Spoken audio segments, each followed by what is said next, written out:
وطن تو آزاد ہو چکا ہے، دل و دماغ غلام اب بھی۔ وطن تو آزاد ہو چکا ہے، دل و دماغ غلام اب بھی۔ شراب غفلت کو پی چکے ہیں یہاں کے ہر ایک خاص و عام اب بھی۔ میرے میخانے کا عجب انداز ہے اے لوگو، میرے میخانے کا عجب انداز ہے اے لوگو۔ کسی پہ جام شراب جائز، کسی پہ پانی حرام اب بھی۔ روشن روشن چمن چمن، ادھر لہو ادھر لہو۔ میں کیا کہوں یہ داستاں کہاں کہاں گزر گیا۔ محترم اساتذہ کرام اور باہر سے آئے ہوئے خصوصی مہمان اور میرے ہم نشین ساتھیوں، السلام علیکم ورحمت اللہ وبرکاتہ۔ آج مجھے جس موضوع پر لب کشائی کرنے کا موقع ملا ہے وہ ہے آزادی یا غلامی اور اس کے اسباب۔ سامعین محترم، یہ وہی موضوع ہے جس کو ہمارے اکابر نے تحریک آزادی کے وقت اپنا مقصود بنایا اور اس تحریک کے لیے کسی قربانی سے دریغ نہیں کیا تھا۔ آئے آج دیکھتے ہیں کہ ہمیں حقیقی آزادی حاصل ہے یا نہیں۔ جناب والا، جب ہم دنیا کے اندر نظر دوڑ کر دیکھتے ہیں تو ہمیں معلوم ہوتا ہے کہ آج مسلمان عمومی طور پر ظلم کی چکی میں پھنس رہے ہیں اور خصوصی طور پر ملک پاکستان غلامی کی زنجیروں میں جکڑا ہوا ہے۔ اس ملک کے اندر اگر اسلامی آزادی اسی کا نام ہو کہ جو چاہے نماز پڑھے اور جو چاہے نماز کا گلا گھونٹے، جو چاہے صحابہ کرام کے خلاف زبان درازی کرے، اگر اسلامی آزادی اسی کا نام ہو کہ جہاد پر جانے والوں کا راستہ روک کر ان کی قتل کی سازشیں کی جائے، اگر اسلامی آزادی اسی کا نام ہو کہ وَأَعِدُّوا لَهُم مَّا اسْتَطَعْتُم پر عمل کرنے والے کو دہشت گردی کا نشانہ بنایا جائے اور ان کو دہشت گرد قرار دیا جائے، تو میں اس آزادی پر کل بھی لعنت بھیجتا تھا اور آج بھی لعنت بھیجتا ہوں۔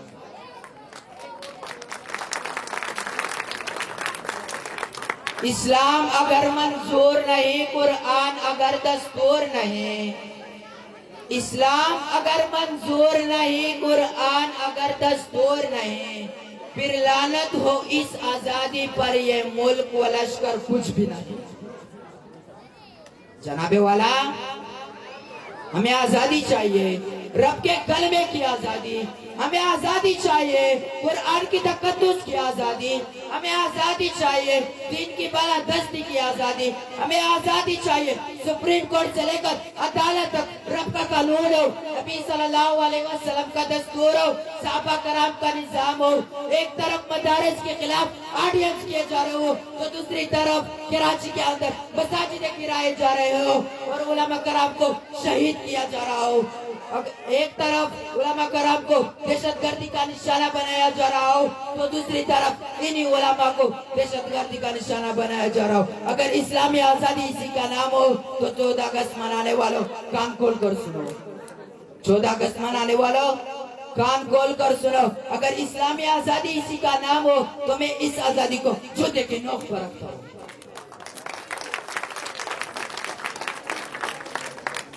صدر زیوکار، جہاں تک دوسری بات کا تعلق ہے کہ جب میں قرآن و حدیث کو دیکھتا ہوں تو مجھے یہی معلوم ہوتا ہے کہ جب مسلمانوں نے علم جہاد بلند کیے، جب مسلمانوں نے علم جہاد بلند کیے تو آزادی نے ان کے قدم چومے اور غلامی کے بادل چٹ گئے۔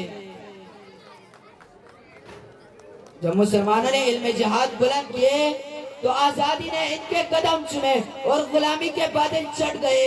جب مسلمانوں کے سروں پر چمکتے ہوئے خود ہوا کرتے تھے تب مسلمان آزاد تھے۔ جب مسلمانوں کے سروں پر چمکتے ہوئے خود ہوا کرتے تھے تب مسلمان آزاد تھے۔ جب مسلمانوں کے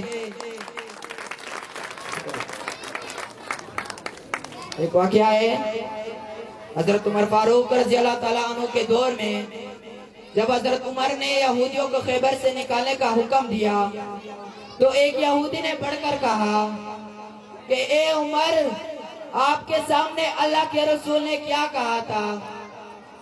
تو اب حضرت عمر نے کہا کہ اللہ کے دشمن، مجھے تو نبی پاک صلی اللہ علیہ وسلم کا ایک ایک قول یاد ہے، مجھے تو یہ بھی یاد ہے کہ نبی پاک صلی اللہ علیہ وسلم نے تیری طرف اشارہ کر کے یہ فرمایا تھا کہ وہ وقت بھی آئے گا کہ مسلمان تجھے خیبر سے نکال کر خیبر کو بھی پاک کریں گے، تیری اونٹی تیرے پیچھے آتی ہوگی اور تجھے سر چھپانے کے لیے اس دنیا میں کوئی جگہ نہیں دے گا۔ کل تک یہی یہودی ہمارے غلام اور لونڈیا بن کر رہا کرتے تھے، آج یہ بھی ہم پر شیر ہو گئے، آج ہندو بھی ہم پر شیر ہو گئے۔ جناب والا ذرا سوچو تو صحیح، اتنا بڑا انقلاب آخر کیوں، کس وجہ سے؟ تو جواب یہی ہے کہ آج مسلمان وہ جذبہ بھول گئے جو جذبہ صحابہ کرام احد اور بدر گئے تھے۔ آج مسلمان وہ جذبہ بھول گئے جو جذبہ صحابہ کرام خندق کے موقع پر نبی پاک صلی اللہ علیہ وسلم کے ہاتھ مبارک میں اعلان کر کے یہ فرمایا تھا، نحن الذین بایعوا محمدا علی الجہاد ما بقینا ابدا۔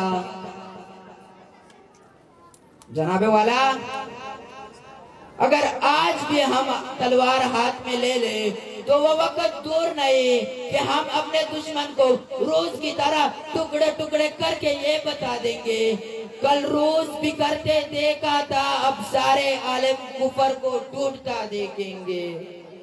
کل روس بھی کرتے دیکھا تھا، اب سارے عالم کفر کو ٹوٹتا دیکھیں گے۔ ہم بر کے جہاد کے شعلوں سے امریکہ چلتا دیکھیں گے انشاءاللہ۔ میں اپنے تقریر کا اختتام اس شعر کے ساتھ کرنا چاہتا ہوں۔ جن کی فیض سے بہار سخن چمن میں، جن کی فیض سے بہار سخن چمن میں، انہی کے راہ میں کانٹے بچھائے جاتے ہیں۔ خدا نے آج تک اس قوم کی حالت نہیں بدلی، خدا نے آج تک اس قوم کی حالت نہیں بدلی، نہ ہو جس کو خیال خود اپنی حالت بدلنے کا۔ وما غلینا الا البلاغ المبین۔